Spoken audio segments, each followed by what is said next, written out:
Okay, so welcome to the stream, whoever is watching. I know Mia is watching, but I don't know if there's other people watching right now.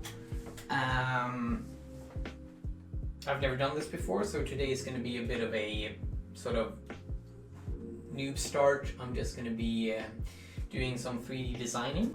I'm making Edmund in order to have like a sort of quick build, something that's not going to take me 5 years to finish. So that we have a robot here on the stream. So hopefully in maybe 1 or 2 weeks we'll have at least something sort of tangible up here on the table.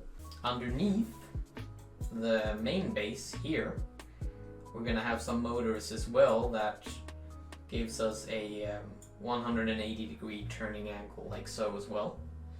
So, I mean, this robot isn't going to be able to move around. It's not going to be able to walk or roll on wheels or anything.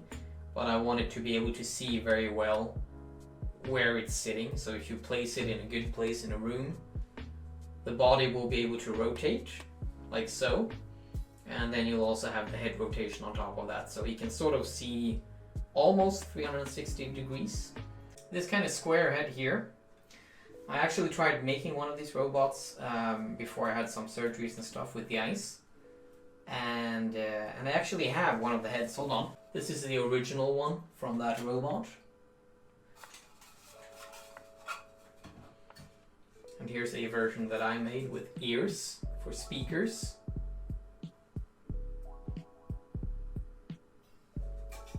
So anyway, I don't even remember why I was working on the Zoe robots. Or the Bob robots. They have a bunch of names. Otto. Oh yeah, I was working on them because I wanted to make robots that could play football. That didn't happen. So anyway, I was looking at these heads, and I realized that this type of head, not exactly that head, but this type of head would be perfect for the Edmund robot. And instead of having, this is an ultrasonic distance sensor right here that measures distance. Instead of having that, we remove those. We'll have LEDs in there instead to give him actual eyes. Ah! Victory! Look at that! Huh? Pretty impressive, come on. Round of applause. I just think it looks cool. You know, these wire tubes, they will kind of act like legs, almost like fake legs, leading down to fake feet that are like connected. So I think it looks cool. And also, it's nice to have a square base because you have much more space for things like a microcontroller, batteries, anything that doesn't bend. Obviously, if you have a circular base and you have a lot of cables, that's fine. You can utilize all those round edges. But there's going to be a lot of stuff down here in this robot, so I need as much space as possible to work with. Yeah, I just missed the follows, but yeah, thank you very much to everyone who's followed. That is great. But yeah, let's do the tour. Here's the door with sound isolation on it. Never mind the hole. The hole is it's not my fault. It's 100% my fault, but I'm gonna fix it. Come. Hey. Ja. Alright. Så, gå ut. Du behöver inte vara här. Sorry. 32, 34 inch, but that's what I need right now with my eyesight problems. You have R2 behind. And absolutely fantastic cable management. Got some robots here. Very cool looking robots. These are actually Dorian's old toys, so I'm sure he'll be happy to play with them when he's back. Down here we have the 3D printer, so I kind of have it under the table right now. Shelf number 1 and shelf number 2. They're like these sort of dry storage rooms usually that Swedes used to store all their toilet paper and cornflakes, like I've always said. This is a toilet paper and cornflakes storage room that I decided to turn into a workshop. I finally found the dark mode, the beautiful dark theme, so man, this is so nice for my eyes compared to that blinding white torture that was the previous editor. Press OK on that and we made a very, very ugly looking square. Horrifyingly looking. See, kids, this is why you want to name all your things, so they're not named like Mesh 4, Mesh 174, you know? I know he doesn't look threatening now, but like, imagine when we mount laser eyes on this thing. He's gonna run amok.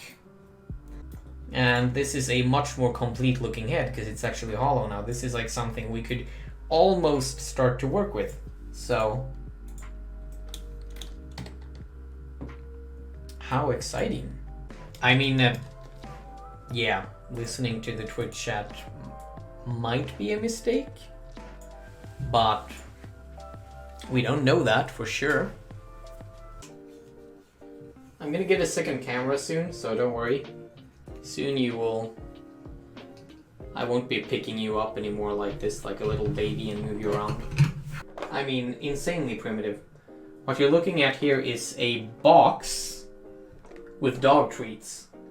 And the way the box works is that you actually have to, you know, open the box and physically take out a treat with your hand and give it to the dog. So this goes against everything I believe in as a roboticist. We are going to design a robot that does this for us. Alright, where was I with the servos though?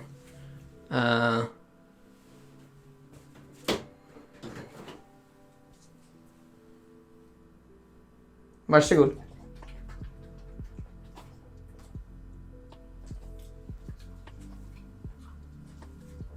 I am petting dog already. Like, if you do the command to pet dog too much, I might start like over petting him like this, and then he'll get really upset.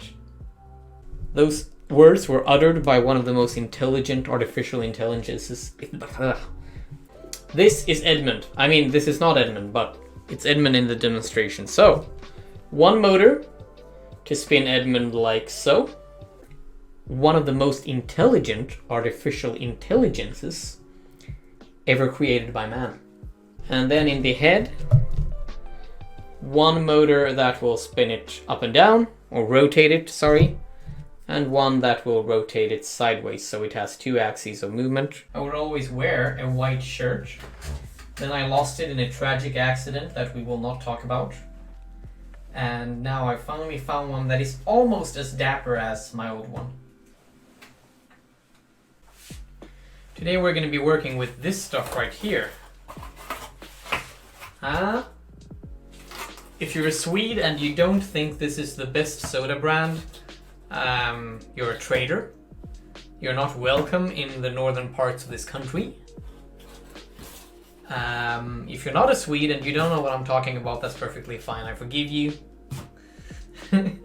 That's true. I'm actually not sponsored, but Spendrups, if you do want to, you know where to find me. I have a very strong following of already like 2.5 people most nights. We're gonna be the pro I was meant to be all this time, but never had the courage of being. One sec. Let's see what Lucky is saying here.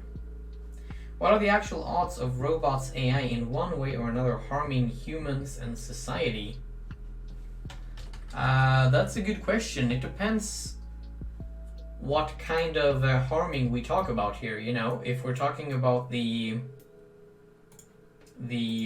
Terminator style scenario where they actually turn against us, that is something that at least now would be extremely unlikely. But then just by, like, you know, bad luck, things happening that we don't really know why, I don't really know why. I mean, accidents happen all the time with all kinds of things, and it can do that with AI as well. And like most people that are concerned about AI nowadays seem to be more concerned about what people are going to do with that AI rather than the AI itself. With that said, thank you so much for this first weekend. I'll work a little bit on these things now the beginning of next week, and then I'll be back next weekend and we'll continue where we left off. So thank you very much. I hope you have a super nice evening, and I'll see you next time. Bye.